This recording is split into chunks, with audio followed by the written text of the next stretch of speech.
How about my view? Just for a moment, the first televised debate taking place tonight between the two Tory party hopefuls, likely to be full of promises for the future, of course, and maybe just a bit of airbrushing about the past, all designed to keep some 160,000 members of the Tory party membership on side and to garner their votes to become party leader. But, of course, whoever wins is going to be Prime Minister, remember, the country's leader.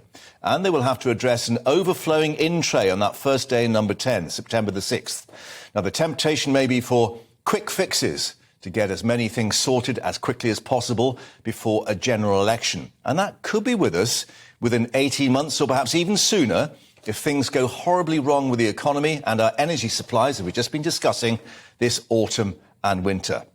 But how many of our current problems stem from the effects of that political virus, short-termism, successive governments trying to sort out politically inopportune problems before it bites them at the ballot box? As Sir Keir Starmer today gave us his ideas to fix the economy. Don't cling to old ideas, but go for growth, growth, growth. There was little detail, it seems, as to how to achieve that, apart from everyone pulling together as a partnership. Both Rishi Sunak and Liz Truss have been grappling with how to keep the coffers filled as the economy tanks, with many economists observing it's been an accident waiting to happen for a long time. Both tax and spending policies being used over the past decade to keep voters happy rather than putting the public finances on a sound footing. Well, now, added to that number 10 in-tray, the warning of a serious risk to staff and patient safety because of the persistent and chronic NHS understaffing. It's an all-party committee of MPs that has observed that the government had no credible strategy to make the situation better. Indeed, successive health secretaries have had to apply emergency sticking plasters or first aid to keep the health service functioning, with little thought, it seems, to long-term strategic planning. Well, it's all come back to bite them, says today's report from the MPs.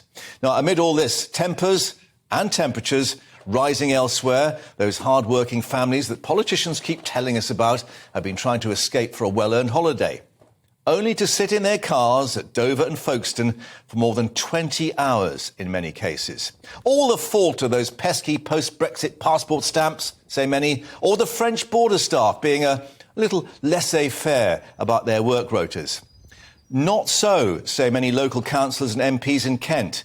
Another failure, they say, of long-term strategic planning. Just one major road leading into Dover. The M20 then gets jammed with lorries because of Operation Stack. The alternative A2 main road never upgraded to a dual carriageway.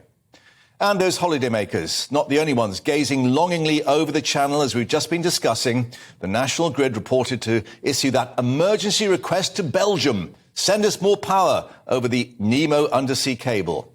Just too hot, apparently, for many of our British solar panels.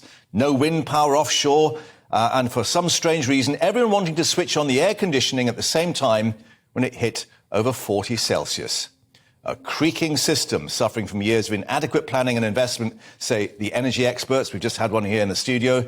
So just wait for the winter ahead if those Russians decide to switch off the gas taps.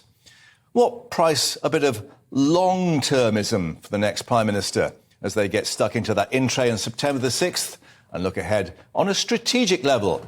See it, say it, sorted. Maybe.